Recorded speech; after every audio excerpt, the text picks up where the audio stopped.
Welcome back to Keeping Up with the Chaldeans. I'm Junior Bindu, your host, along with Anthony Toma, my co-host. And today we have our guest, Haitham Sitto, from former Sitto Signs, which is now part of the Sitto Industries. Today we'll be going over and speaking on his business in regards to designs, lighting, and other things that he's got available for us. Haitham, if you want to go ahead and introduce yourself to our audience. Sure. First of all, thank you for having me. Oh, our pleasure. You guys are doing an amazing and tremendous job for our community. We really, really appreciate it. Thank you. We appreciate that. Honestly, over the years, I've seen your programs and the emails you sent out, and the encouragement you guys offer the Chaldeans is absolutely mesmerizing, to say the least. And we really, on behalf of the entire community, I really want to thank you guys for what you're doing. Appreciate that. And thank you for proud Chaldeans here. Absolutely. Yeah. Absolutely. Thank you. Yes.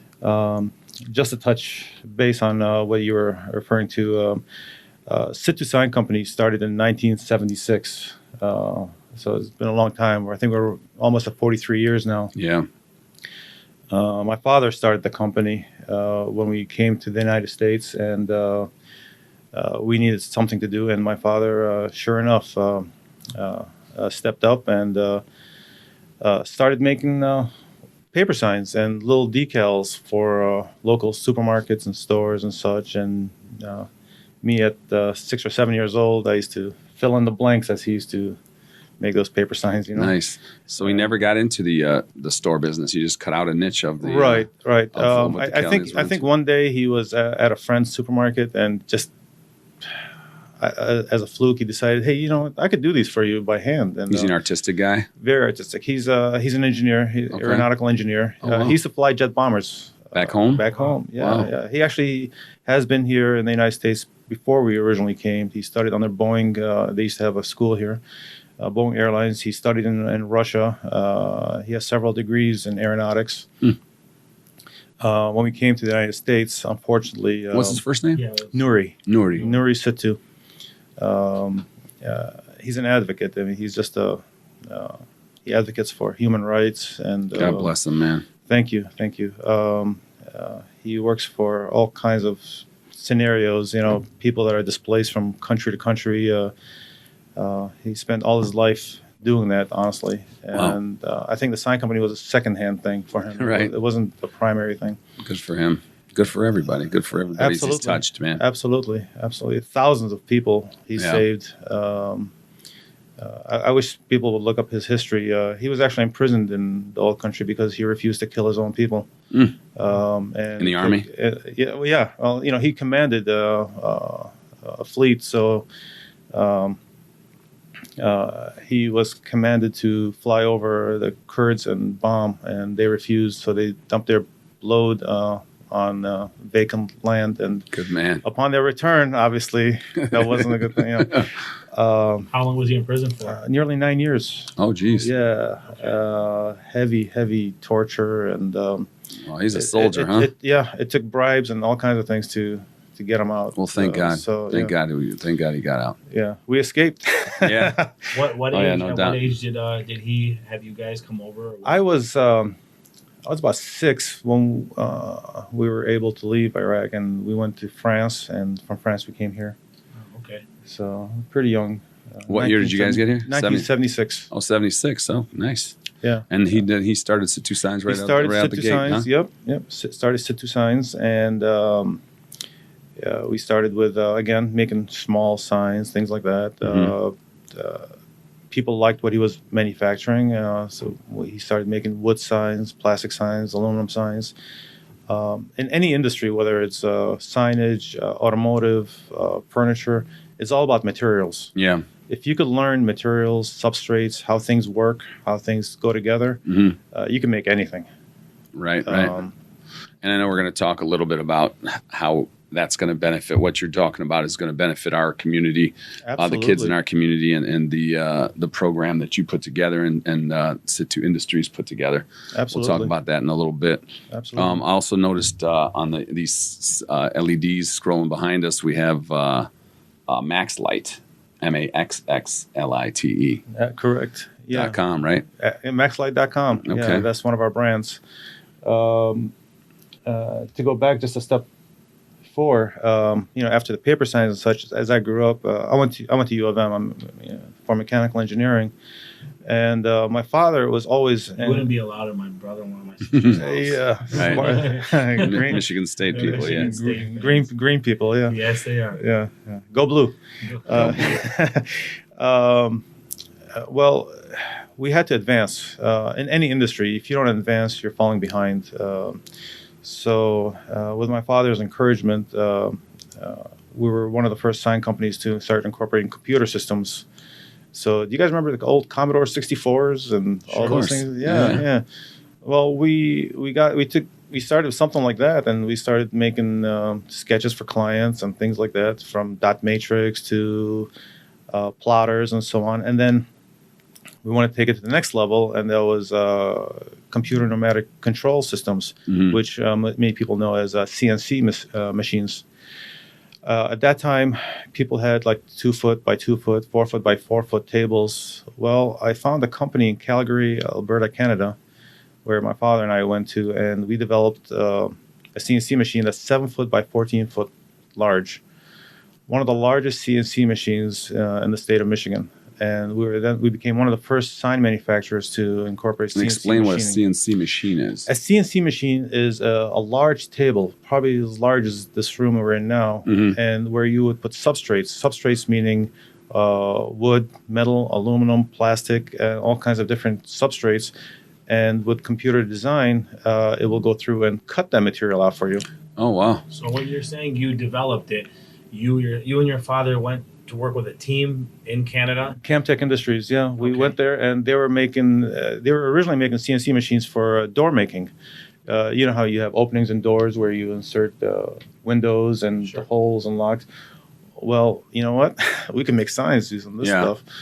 And we decided to go gung-ho, and we developed one that was double gantry, meaning the axle, and basically, if you're talking car lingo, really souped up mechanism. Were you able to patent something like that, or was that something that... No. We weren't, at the time, we weren't looking for anything like that. We just wanted a nice working workhorse of a machine, and we got it in, and that thing works 24 hours a day nonstop and never complains, doesn't ask for a raise or anything, Just a little oil here and there, just right? Just a little TLC. Little TLC. Exactly. So CNC, do you remember the CNC Music Factory? Is that where they got the name from? Or? I don't know.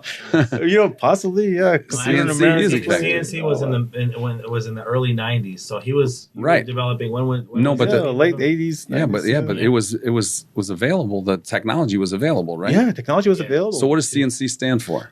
Computer pneumatic control. Yeah, so it could have been CNC. Could have been CNC Music Factory. Yeah, I don't know. Possibly. I don't know. Yeah. So.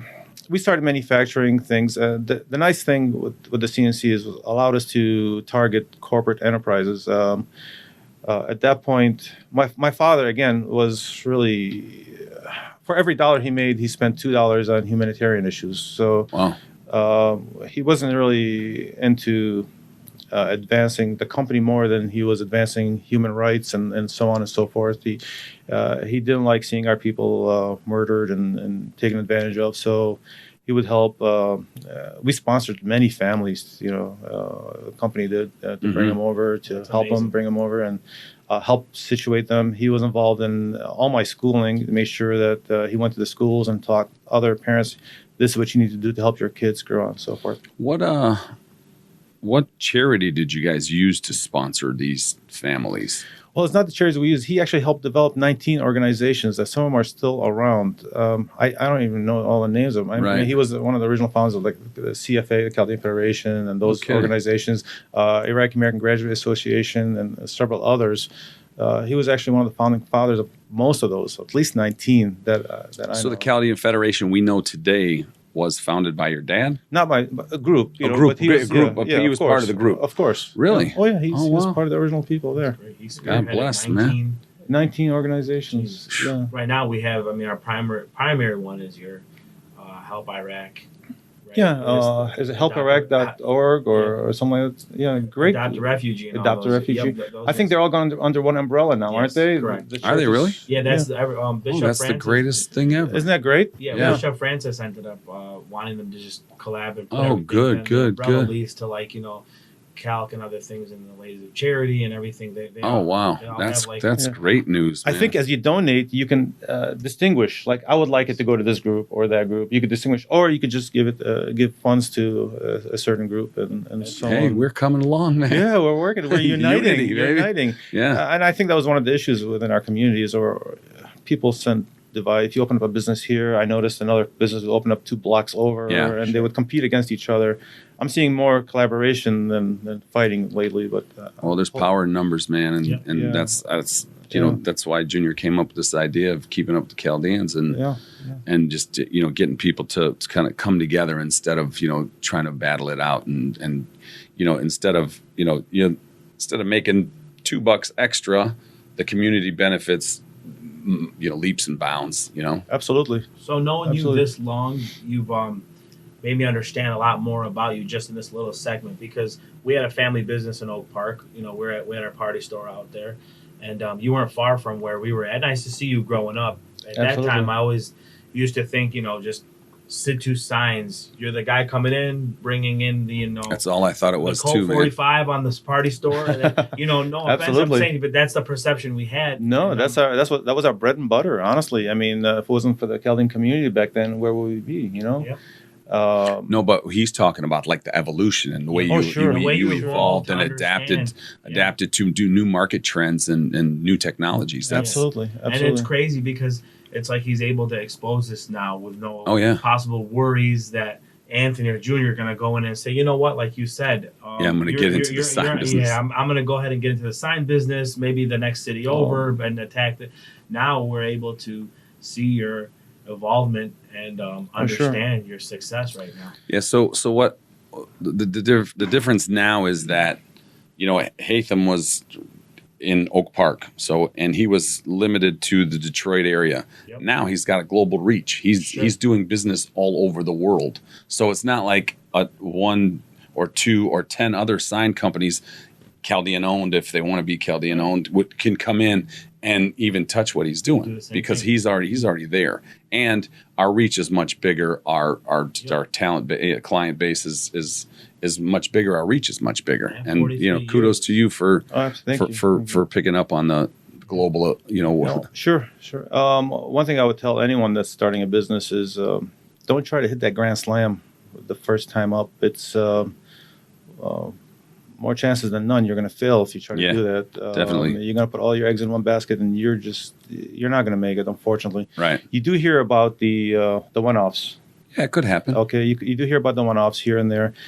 And even they, after their one-off, they tend to fail because they think they could repeat. Most luck chances don't repeat themselves. So please, I like that. Think your project through. It took us a long time.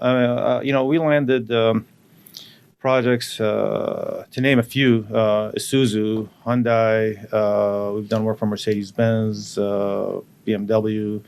We've done Chevrolet all over the world. Do you do stuff with the auto show when they're here by any chance? If you've been to the auto show, you've walked on my stuff, you've walked underneath my stuff, you've walked by my stuff, and you've touched my stuff. Wow. So if you've been last year, I think we added Denali along with Chevy, and I think we have GMC, and I forgot how many other ones. And these aren't small scale jobs. No. You know what I'm saying? You got one company can do $1 million LED lighting just on. Well, keep in mind, the auto show is different than what you're thinking. The auto show is a nonstop entity.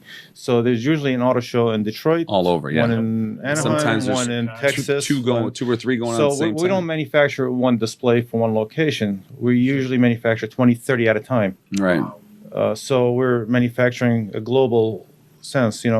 We actually made for Chevy. We actually made Chevy in Chinese, and we shipped it to China. So you could imagine what that means when you send the sign to China and it says "Made in the United States." That's a nice thing. That's beautiful. Let's talk about reverse. Do they pay tariffs as yours enters into theirs? You got to be careful. We got to keep up with the constant changes there. Absolutely, I love the tariffs, to be honest. So you have some cellular integration in your signs now, huh? Absolutely. This is our brand. This display is something we actually manufacture. Mm-hmm. Unlike the 99.99% of other companies in the United States, where they just buy a ready cabinet from China or somewhere else, or whatever the case might be. We actually manufacture everything. Not the LED diodes. The LED diodes come either from Korea or China. There's 3 brands in the world that manufacture LEDs that are premium, and unfortunately none in the United States. Gotcha. So the LED diodes, either use Cree or Epistar or Celon. I like Epistar because I get nice range and color. But the cabinetry, everything is, again, we use our CNC machine system to manufacture our cabinets. To take it one step further, many people will use aluminum or metal or steel. We took it another step further. We actually started developing our own systems where we manufacture our own aluminum now. So we designed our own molds and such, and we had a company pull the extrusion for us. So now we have our own aluminum extrusion system that manufactures the cabinets. So it's used for these light boxes and other kinds of displays. Does this have a patent on this right now? Or you know what? I'm very behind in doing that. The problem is with social media and such, I think I posted this a few times while I was doing the AutoCAD drawings. So it's beyond that. But it's such a unique product that it really conforms to our specific needs. Okay. Although when we retrofit it for different uses, we can actually develop like almost 6 or 7 different kinds of sign products using the same extrusion, because I thought ahead of what we're manufacturing. Cellular, that was a good point. Yeah. These displays originally, you have to be hardwired into them. Then we added RF. Then we added Wi-Fi. We're finding more and more issues with the displays as far as usage, not the product or anything like that, but communication. Another thing is we give a free laptop with every display we give, so that way there's no interference with their communication system, with their billing software, things like that. So they have their own laptop with the display. Yeah. Well, over time we noticed they will still install things on there. Okay. Just for some that don't know, RF is radio frequency, so it's basically back to the it was where the walkie-talkies and stuff that we use, or like our remote starters and what have you. Absolutely. RF. So jumping into that arena of Wi-Fi and cellular communication, it expands it, and what allows us to be able to start our cars from a distance nowadays. Yeah.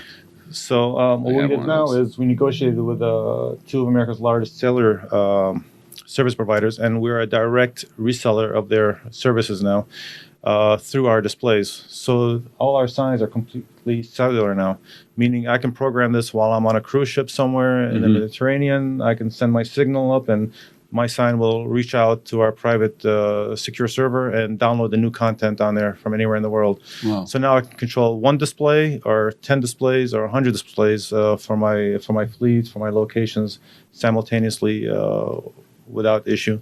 Where would somebody use this display? Like who uses these kinds of things? Like where would you place something like that to gain optimal exposure? I could explain that by, I guess, the kind of clientele we have. Maybe that might help.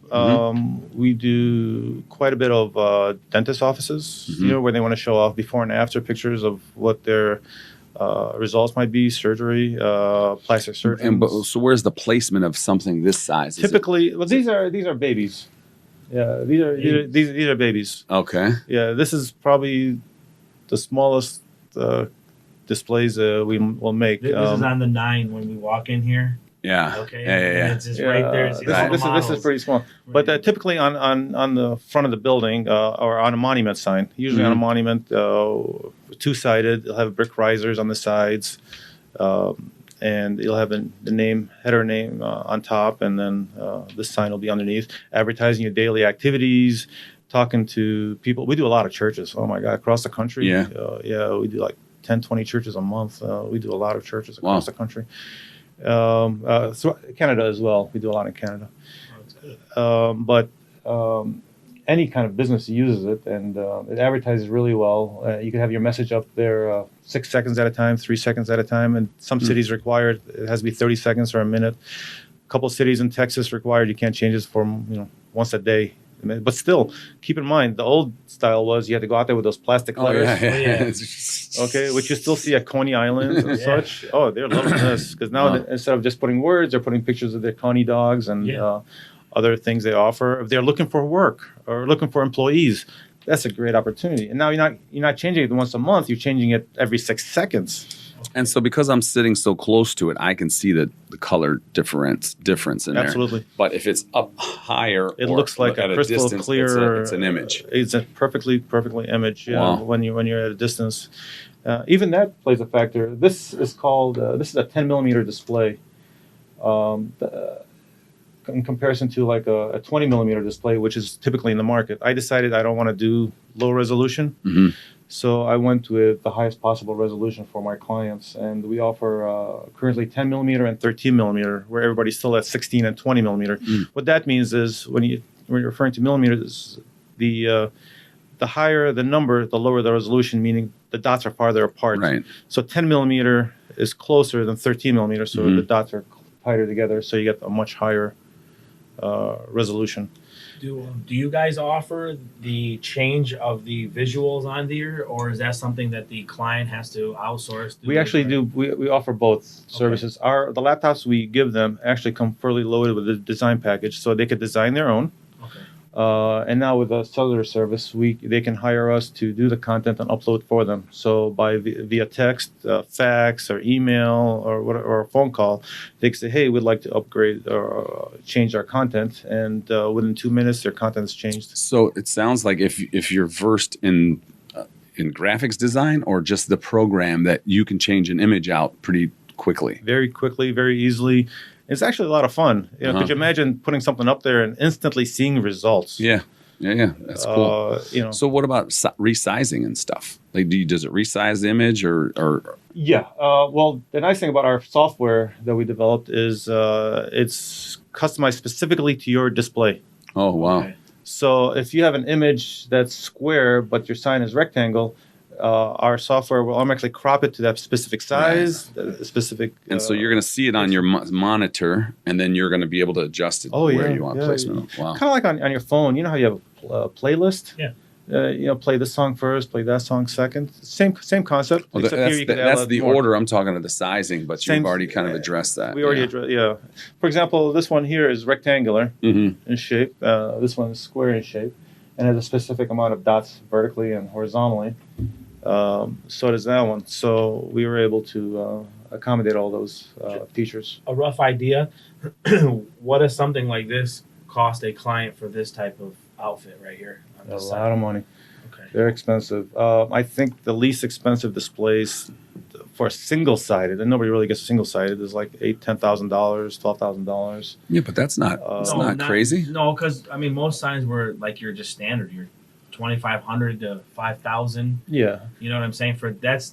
But now you can imagine now you're getting an infinite amount of signage. Yeah. That's what I'm saying, for a few $1,000s more. Yeah. Now, do you guys offer like a maintenance package or something to your consumer, to your clientele in regards to, like, you know what, Haitham, we want to make sure that, like, if in case we ever have a problem or so forth, that we can have you. Well, we offer 5 years of parts included. Okay. So the nice thing about these displays is these modules, we have them so that, unlike other brands, no screws or anything. You actually put an Allen key in here, and this module completely comes out and changes out. It takes about 30 seconds to change out any damaged part. Wow, that's very cool. And with LED technology, you're going to get about 100,000 hours, meaning roughly translated, you're going to get about 18 to 20 years of usage. Sure. Jeez. It's completely brightness and control. weather IP67 rating. Doesn't touch it. Weather doesn't touch it. No, it's made for outdoor. Do they give rebates for using these type of signs versus the old traditional signs because they're more LED? They are more, but they do use more power, obviously, because there are a lot more LEDs. Yep. But compared to fluorescent, absolutely, or the regular things, you could even hear that the fact that you hear the fans going off, yeah, because it's internally cooled, which is a nice feature. But LED doesn't give off nearly as much heat. No, as it's not. It's not the LEDs. Actually, it's more the power supplies inside. Got you. That generates just a little bit of heat, but not much. But we like to keep it nice and the ballasts themselves will kick off because you have to use a lot more ballast with LEDs versus just your standard. So one ballast will power 1,000, where it's almost like 150 watts per, so many that you have to have on it to accumulate all that. It's a very nice sign. It's definitely different than with the Sitto signs that I grew up with. Oh yeah, okay? So you've definitely come a long way with putting up on these. Come a long way, yeah. Do you have an abundance of staff? Who's like how much of main help do you have? Do you have a large crew that you have? We have a very good shop crew. I mean, I probably have the most loyal employees on the face of earth. Amazing bunch of guys, and I hope they're watching. I can't name all of them. I'm sure they will. We have a couple guys that are installed for me that have been with us since 1976. Wow. A long time. They're still getting up on the ladders. They're more management. More management. Okay. Hey, don't make fun of it. I remember the days where we did not have cranes or anything like that. Yeah. I used to get on a van, put a ladder on top of a van, leaning against a tall sign. I used to climb up 20 feet above that. Wow, So I've done all that. I've done my due diligence. And I would recommend this for anybody out there in manufacturing, any business. Don't ever ask anyone to do anything that you cannot do yourself. Because if you don't understand what it is you're asking somebody to do. What do you mean by that? For example. I understand. Yeah, you know what I mean? You could ask somebody to do things for you, but if you don't know what their task really is, they could definitely not do it right. It's not going to get done right. You're talking about your employees. Employees. I got you. Yeah. Okay. Yeah. So I think it's very important that you understand firsthand what it is you're asking people to do and how to do it. And I think you'll control quality and respect too. So over the years, my employees, I think we have mutual respect with each other, that they know that when I ask them to do something, they know I thought it through. It's not like, hey, you know what, just jump up there. Yeah, just go jump. Yeah. No, if I'm not willing to do it myself, I really don't ask anyone else to do it. And so we talked a little bit about this piece that you've developed. What about other products and services that you offer? Again, in any industry, it's all about materials. So you have to understand materials and how things work. This is just to show that we do a lot of interior graphics. Okay. We'll take on projects that are 100, 200,000 square foot facilities. I mean, large facilities. And we'll do all of their wayfinding and graphics, interior graphics. Wayfinding? For example, you get lost when you go into some of these complexes. Facilities. Okay. Yeah, wayfinding, yeah. You get lost. You don't know where things are. Identity branding is huge for many companies. Their insignia, their logos have to be incorporated in all their graphics. And so what kind of material are you using? What kind of machines are you using? Again, through CNC and digital printing, we can do 60 million colors and digital print. For example, this is a material. This is an amazing material that it's called alu panel or die bond. 2 layers of aluminum with a composite center. If you could feel that, look how light that is. Yeah. But that's as strong as a piece of plywood. Oh, wow. Okay, and it's outdoor. Yeah, it's beautiful. It's an amazing product that we can do. You can print it, cut it, CNC and then it. What's this? This is the same? Well, those know me well. Yeah, I like classics and this one's core plastic. Golden Age. That's core plastic, exactly. That's as least expensive material as you can get. And this is what we used to work a lot with, the A-frames. Exactly. Oh yeah. This stuff here was that. Man, the detail on these. Isn't that amazing? Yeah. It's it looks like somebody painted this one right here. Yeah, you could feel the ink on there. Yeah. On the application. Oh, that is amazing. Such. These are different materials. We get a lot of drops. I try to donate some of this stuff to some schools so they can have their kids use them for different materials, because we end up with so much. Right. So now that you're mentioning kids, and we kind of got into your dad's love for our people and people in general. Sitto Industries is launching a Chaldean kids camp. Yeah, because of my own kids. I thought about this, and I think it's important for young kids, probably the age of 10 to 14, 11 to 14, have some exposure to what different industries offer. We have been fortunate in my business. We touch on every kind of industry, everything from the food industry to the automotive industry to lighting, Everybody needs aerospace, signs. banking. Yeah. Everybody's marketing.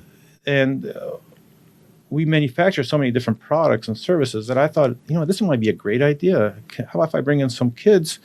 They can physically work on our computers, maybe AutoCAD, CorelDRAW, create some vector files. We show them how to use vector files, what that means, and create digital files that we can send to our CNC machines so they can actually physically see what happens with that piece of art that they created and see it get manufactured, and then take it one step further, take those components and maybe assemble them to create something, add some lighting, add some colors, RGB lighting, possibly even teach them how to program these guys, show them how easy it is and fun it is, that what they do on paper can actually be transformed into a physical component. And you'll probably post the website on there. We added a website, sitto.com/CKC. Chaldean Kids Camp. Yeah, definitely gonna post that. I was gonna ask you is what is the steps that you're taking to get these kids in there? The unfortunate part, I mean, being at my age and seeing what I see now, not to discredit them, but at the end of the day, I look at this new generation as the microwave babies. They want everything instantaneous. So as you're trying to teach them, how do you get enough focus from these kids to be able to do this? Like, do you have some type of goal to be able to drive a certain amount of kids in, or this is for anybody and everybody? Because we'd like to help promote that. Absolutely. I think it's all about excitement. The kids are excited when they're on their Fortnite, when they're playing with other kids in a group, so on and so forth. I was just playing Fortnite with his son. So I think if we create a program that has excitement to it, and when I say excitement, I mean when they see something being developed, Minecraft, for example, the kids love Minecraft because they're building something. And so here, again, they're using something to physically build. So they're using a computer, which they do anyway in these games. But now they're going to see that product actually come to fruition. They're going to see that box or that car or that plane or whatever it is that they want to design physically get manufactured. That's huge. So if you create excitement, and to take it a step further, the parents are really had to be involved. Correct. I mean, I would like to see, if we do this where the parents actually maybe participate on one of the days or hang around and talk about different products and, hey, how about this? And I really want them to be able to take some of these projects home and work on them and bring back a finished product maybe, or take the parts home and work with their parents or their siblings and bring a completed product. So it's a continuous thing. Make it a family thing. Yeah, I think it's important. Family's important. Well, so for me, I think the schools are, the cutbacks and the arts are out, and all of the computer classes are out, and it's just for you to be putting something together like this. I think the excitement is there because, like you said, the Minecraft and the Fortnite, the kids know what they're doing on the machines, and when on their video games, and when they can build something and sit in front of a iPad for X number of hours and build it on Minecraft, now they get to see it. They build it on a computer, and then they get to see the finished product. Like it actually gives them an accomplishment. A feeling of accomplishment. It's tangible. They get to take it home. See, I don't get to see that side of what he's saying because I don't have kids. So if you guys are raising your kids now for what we grew up on, art class, computer classes, typing classes. Yep. Seems like nieces and nephews. You've seen. You have nieces and nephews, so you could. You've seen it. You've seen it. Yeah, I've seen the iPad and stuck in these kids' hands and all that. So that's awesome. And this is going on at Camp Chaldean. We're probably going to do this right in my facility on Woodward and Square Lake. Needs all the machines. So you're no longer in Oak Park. Right? No, we've been out of Oak Park for many years. We have a building on Woodward between Square Lake and South Boulevard. Okay. Right next to St. Joseph Hospital. So everybody's looking for Sitto Signs. We're right there. Well, people see us. We don't get too many walk-in customers. We're not a walk-in customer kind of atmosphere. Most of our clients are all over the world, so they reach out in other ways and such. Where do you see your growth for your company as a whole, next 10 years to say, like, do you ever plan on, are you keeping it within the family per se, or do you ever plan on possibly selling out at some point in time if you retire? That's a difficult question. Obviously, as you age, you have to look for a resource. But I think my management, I'll probably at some point have a management company come in because, again, our clientele are pretty set. We have projects that are a year and a half out going. So, we don't really have too many projects that are, hey, I need this today, need this tomorrow. Most of our projects are planned well in advance. Some projects take a year to do before you even make $1. Right. It's not that. It's not like you're gonna come to my office and pick something off the shelf. I don't have anything on the shelf to offer you. Everything is thought through and developed and so on. You have kids? I do. I have two amazing daughters. They're in college. God bless. Christina and U of M. U of M, I'm assuming.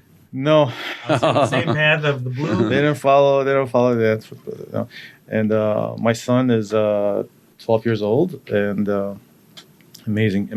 I have amazing kids. Amazing kids. Now you've followed in your dad's footsteps pretty much as far as the engineering goes. What is your son into?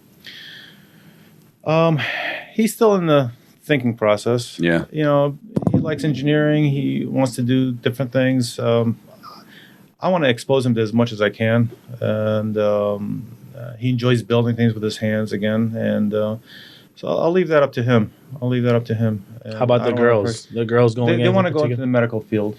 Good. Very good field. They both want to be doctors of some sort, so I'll let them do that.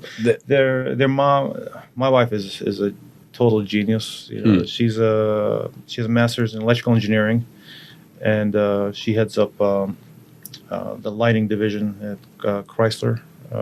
Lighting division? Wow. Yeah, she does all the lighting components for all the vehices for Chrysler. Inside and interior and exterior, meaning the interior and exterior lighting. That's crazy. I like that. Yeah, so she's a great encouragement to my daughters and so. Well, you guys as well too as the Sitto family, being that helpful hand.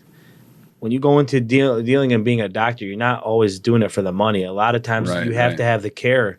So you've instilled that, it seems like, into your kids. Yeah, you have to have a passion for it. Yep. Definitely. I got it from our church, too.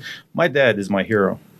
Yeah, it sounds honestly, like it. My dad is my great. hero. I think if anyone was close enough to your dad, he'd be their hero, too. Yeah. Nuri, you've done a well job, man. Thanks, Dad. My mom, she has a degree in social service, and when we came to the United States, she volunteered her time as well. She worked with our churches. She helped families get acclimated. She helped them get medical insurance, and all through donating her time and volunteerism. Till today, I get people that come to me. Your mom saved our life, and. Every organization my father was involved in, my mom was right there by his side. And my daughters, my daughters spend more time in church than they do at home.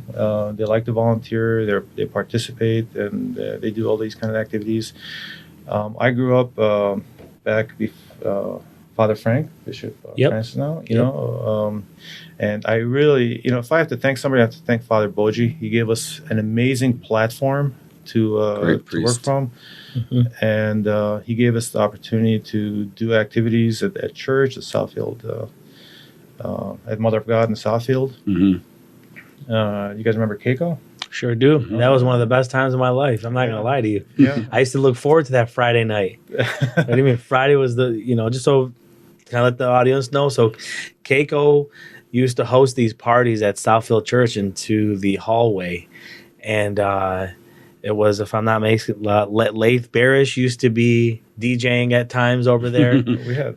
We used to have him and a few other guys too. And I remember I still had to be home by 11:15. My mom Najat would be whooping my butt. So that's the young man's view of it. Would you tell us a little bit about what it was? Well, it was a great opportunity. Well, they gave us a place to go. Mm-hmm.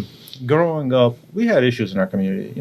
We had a few bad seeds, and we noticed they were pulling some of our community boys and girls into not so good industries and such.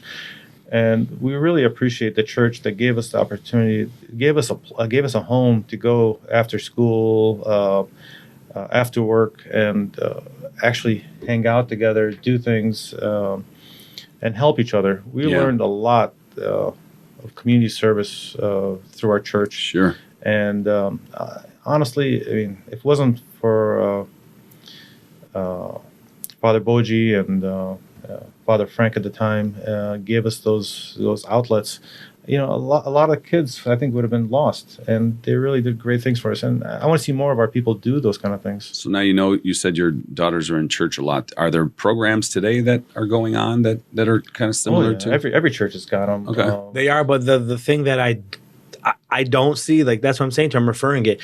They brought us together on Friday nights. I don't see, like, when we used to all get together in that little hall and hang out and dance and eat and do whatever you used to see. We see different now. Now they're getting it for more activities, more to help with particular things within the community, whether it has to do with clothing drives or food or just getting the senior citizens taken care of, what have you. So it's changed up to that point. But he's right with what he said in regards to that. I recommend every parent look into their local church and see what activities they have for your kid's age group. Yeah. Every one of them has it. Yeah. Everyone. See, for example, there's activities at St. George, Holy Martyrs, St. Thomas. And my son, we actually sent him to almost all three of them. I mean, just because, we want to fill the time up. So he'll go to one at St. Thomas, then he'll go to another one at St. George. Yep. On Saturdays, one might be on Thursdays, things like that. So you really should take it upon yourself to make sure you get involved.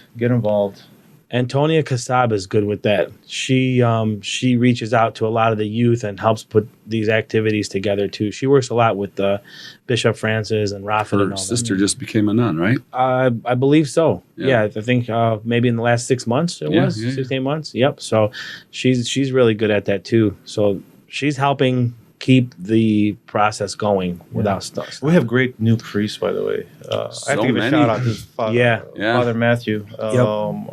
From St. George, amazing young priest. He takes the time to sit, with a parent, with a student, and he is an amazing priest. We're thankful. God bless you. Thank you very much. He's very nice. I think our new community priests are amazing. And reach out to them. Be involved. It's awesome. You have to have, besides just business and making money, you have to have your faith in church, really, to make it all work right. Because at the end of the day, you're still going to run through that rough patch, and you need to rely on your faith to get you through it. Do you have any words of encouragement that you, as I see you involved with the youth and what have you, and your family has done such a well job with it, can you let the audience know something for the youth today that would push them to become a possible next Sitto Signs or anything else imaginable that they want to do? Any words of enlightenment? I suggest research. I was talking to Anthony earlier. My memory is horrible, so I tend to have to learn things so I can remember them. So take your time. Think of something you like to do really well. I know it's an old cliche, do what you like to do. But it really does work. But it works. Yeah. It does really work. Again, forget about the lucky opportunities. Reinvest in yourself, reinvest in your company, reinvest in what you do. That's very important. Focus on what you're doing. It's great to have different ventures. If that's what you are, if you're just an investor, you can do that. Yeah. But if you have something in hand, and you can, if you're a photographer or you're doing lawn maintenance, focus on what you're doing. Get the best lawnmower you can get. Yep. Make that job a little easier. One thing also I learned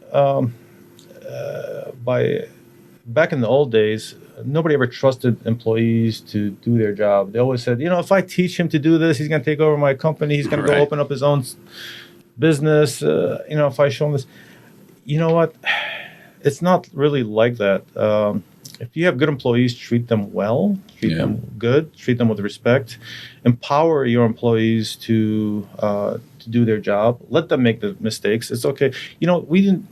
not every job I've ever done was a success. There's been a couple that didn't work out. The important thing is you learn from them, and you know, don't do the mistake again. Absolutely. you try to avoid those mistakes. And it's okay if your employee makes a mistake here or there. God, you can imagine how much sheets of material costs, hundreds of dollars. Yeah. I've had material put in upside down, right? You know, all kinds of stuff. And my employees are like, "Hey, I go, did you learn something?" Like, you know what? You just saved me $100,000 next year because you're not gonna make that mistake again, are you? Exactly. You know, I think it's important. Don't try to do everything yourself. If you can outsource certain things, because I think it's important that you have time with your family. Mm-hmm. You know, outsourcing third-party stuff. Exactly. Yep. You know, here's another thing I notice people do is they try to cut corners on materials and supplies and suppliers, or they beat up on their suppliers. What happens when you beat up on your suppliers so much and you cut their price so much that they're no longer able to be in business to supply you? Right. Or give you the quality of stuff that you really need, the quality of the material that you need. They're going to degrade their quality. Yeah. They're not going to deliver to you on time. And now your business is going to sacrifice. Exactly. So support those that support you. I think it's very important. Deliver a quality product and charge a little bit of a premium. You know, you don't have to. You don't have to always be the cheapest if you're the best. Across the board, across the United States, we're not the most expensive. Locally, we used to have a reputation of, Haitham, why is your product so expensive? I'm like, because I give you quality 200 times more product than somebody else, and right. I don't.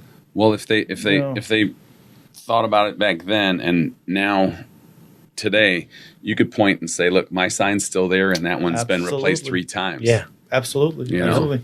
Oh, we had a couple of franchises in the last year alone that saved 15% and bought from another company. This year, I made 300%, replacing every single one of those displays. So, yeah, it really does. For sure. There's other products out there that we end up having to retrofit my controllers and products in because, unfortunately, someone didn't do their homework. Right. So is there anything we forgot to mention or didn't talk about that you want to bring up before we close out? No, I think I really appreciate what you guys are doing. Can we get Max up here in a shot for a little bit? Yeah, we could. Max, come here, buddy. Come on up, bud. Come. Max, come here, buddy. Come on, Max. Max, come.